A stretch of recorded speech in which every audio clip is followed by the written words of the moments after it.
नमस्कार मंडळी आनंदी या मालिकेचा आजचा भाग खूपच इंटरेस्टिंग दाखवलेला आहे. आनंदीला त्रास देणारा शिल्पाला आणि विद्याधरला स्वतः योगेंद्रने चांगलाच धडा शिकवलेला आहे.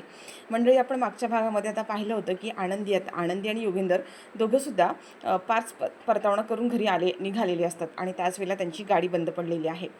पण आता त्याच वेळेला असं झालं आहे की त्यांच्या ड्रायव्हरने दुसरी तर गाडी मागवली आहे आणि योगेंद्र फोनवर बोलता बोलता दुसऱ्या गाडीमध्ये बसतो आणि आनंदीला मात्र ते कळतच नाही. आणि योगेंद्र आता तिथून निघून जातो आणि आनंदी मात्र त्याच गाडीमध्ये अडकून पडलेली असते. जेव्हा मात्र ड्रायव्हर आता हे सगळं पाहतो आणि त्याला कळते की अरे बापरे, आनंदी मॅडम तर गेलाच नाही आहेत.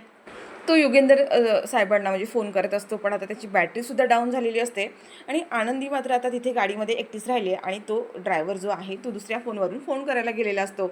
आणि ही गोष्ट आता विद्याधरने पाहिलेली आहे आणि विद्याधर आता आनंदीच्या जवळ इकडे जात असतो. तर इकडे युगेंदर हा घरी आलेला आहे आणि त्याला कळतं की आनंदी ह्या त्याच्यासोबत आलेलाच नाही आहेत, म्हणजे गाडीत बसल्याच नाही आहेत. आता युगेंदरने काय केलेलं असतं की गाडीमध्ये बसता बसता आनंदीला डोळ्याने इशारा केलेला असतो की तिने सुद्धा गाडीमध्ये बसावं आणि युगेंदर फोनच्या बोलण्याच्या नादात तो गाडीमध्ये बसतो आणि गाडी सुरू होते. पण घरी आल्यावर त्याला कळतं की आपल्या गाडीमध्ये आता इकडे आनंदीच नसतात. एकट्या आता युगेंदरला घरी आलेलं पाहून मात्र शिल्पाला आनंद झालेला असतो. शिल्पा म्हणते की हा युगेंदर एकटाच आला, याचा अर्थ तो आनंदीला सोबत घेऊन आला नाही आहे. त्या आनंदीला तो तिकडेच ठेवून आला की काय, आलाही असेल तिकडे गेल्यानंतर त्या लोकांची याला लायकी पण समजली असेल आणि तो तिला इकडे ठेवूनच आला असेल. तर योगेंद्रला मात्र तिकडे प्रचंड पश्चाताप होत असतो की तू म्हणतो असं कसं होऊ शकतं, आनंदी गाडीमध्ये बसल्या की नाही हे माझ्या लक्षात कसं नाही आलं आणि मी तर तिला इशारा करून गाडीमध्ये बसायला सांगितलं, त्या गाडीमध्ये बसल्या का नाहीत. आणि आता तो शिर्केला म्हणतो की आताच्या आता त्या आनंदी कुठे आहे ते तू बघा, त्या ड्रायव्हरला फोन कर.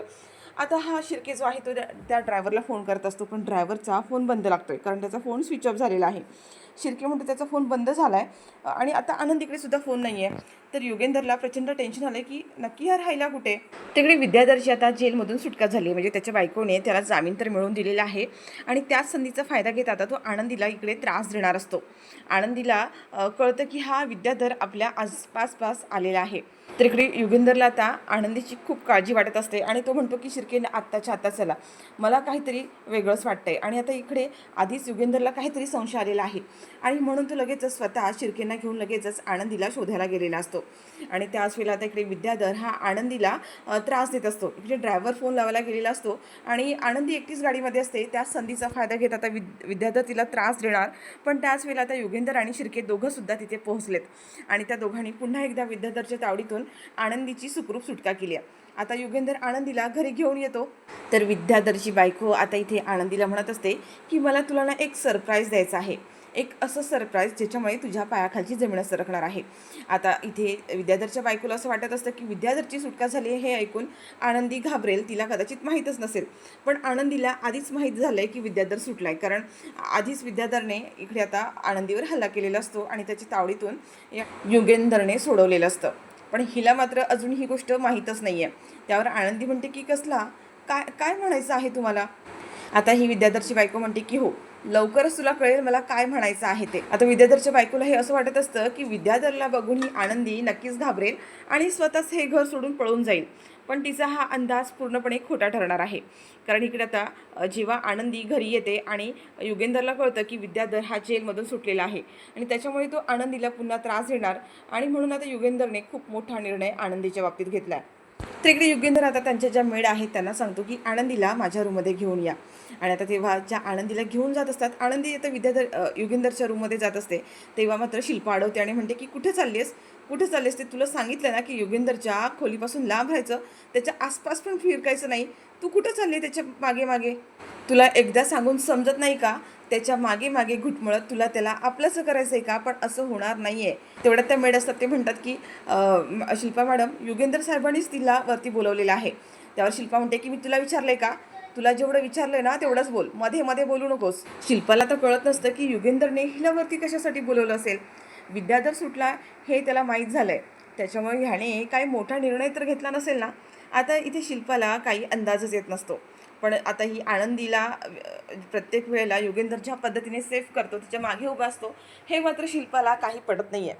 तिला असं वाटतं की ही मुलगी अशीच जर त्याच्या वाटली घुटमळत राहिली तर एक ना एक दिवस हा योगेंद्र तिला स्वीकारणार तर नाही ना, याची आता भीती शिल्पाच्या मनात निर्माण झालेली आहे. इकडे आनंदी आता योगेंद्रच्या रूममध्ये येते आणि शिल्पा मात्र आता ह्यांचं नक्की काय बोलणं होतं हे ऐकण्यासाठी त्यांच्या रूमच्या बाहेर येऊन थांबलेली असते.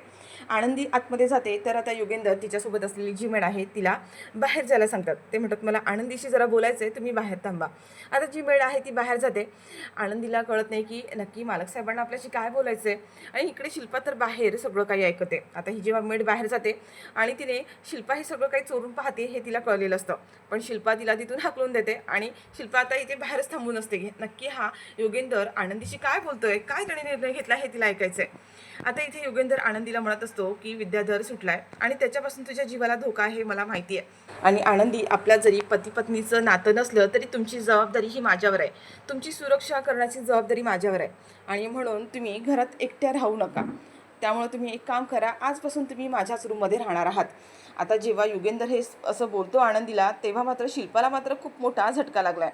शिल्पा म्हणते की हा योगेंद्र काय निर्णय घेतोय.